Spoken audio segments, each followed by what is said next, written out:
Akkam jirtu kabajamoota fi jaalatamtoota hordoftoota biiftuu Oroo bakkuma jirta itti nageenyi keenya kan kabajaatiif kan jaalalaa isin haa ga'u isiniin jenna. Itti aansuun oduu wayitaawaa kan biyya keessatiif kan biyya alaa oolmaa Oromiyaa qabannee dhiyaannee jirra. Hangadhuma sagantaa kanaatti nu wajji turaan affeerraa kenna. Kallattimaan gara mata duree oduutti yeroo dabru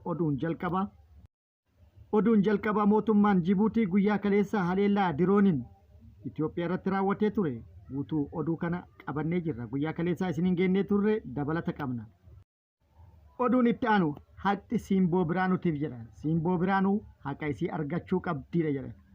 Uummanni baay'ee dheekkamee jira. Gochi Siimboo Biraanuu irratti raawwatame baay'ee kan nama dheekkamsiisudha. Mootummaan isiidhaaf sagalee odoo hin taane gadda isiif itti dhagahame odoo hin ibsatin gadda lammiilee biyya Hindii rakkoon irra gahe yookaan walirra deemuudhaan lubbuun isaanii dabre isaaniif ibsatuun isaa uummata moo daran dheekkamsiisee jira. Dabalata odeeffannoo kanaa qaba. Oduun itti aanu oduu oolmaa Oromiyaati. Oolmaa Oromiyaatti Oromiyaa bakkoota garagaraatti lolli waraana mootummaatii fi loltoota waraana bilisummaa Oromoo gidduutti deemaa jiru itti fufee jira.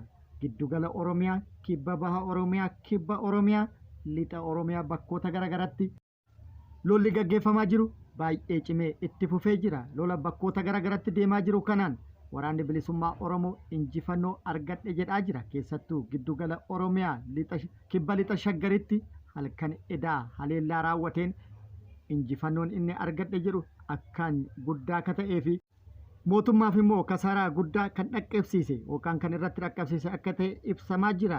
Gara mootummaatiin hanga ammaatti garuu wanni dubbatame hin jiru. Guutuu odeeffannoo kanallee qabadhee jira.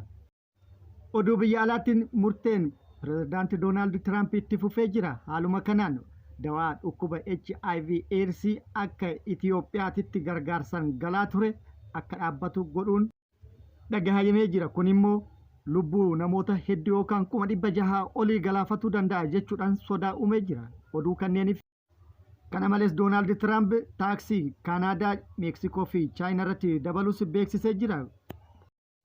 Oduu biroollee qabadhee jirti. Guutuu oduu wajjin isin wajji katoo ani Bariisoo Ganamooti. Guutuun oduu akka itti aanu kanatti isiniif dhiyaata.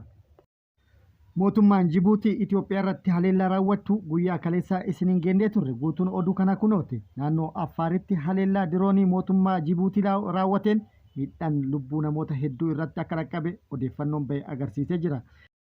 Haleellaan kun kan raawwatame naannoo Affaar aanaa Alii Da'ar kan jedhamu daangaa Jibuutiitti kan argamu irratti yoo ta'u, haleellaan kan raawwatame guyyaa kaleessaa amajjii 30/2025dha.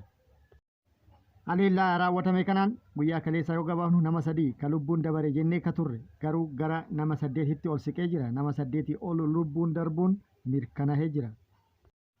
Namoota ajjeefaman keessaa dubartiin ulfaata akkasumas obbolaan lamaan ka biroo kan keessatti argaman akka ta'es beekamee jira. Akka hawaasni naannichaa jedhanitti haleellaa kana kan raawwate mootummaa Jibuutii yoo ta'u, kana duras haleellaan biroo naanna'uma kanarratti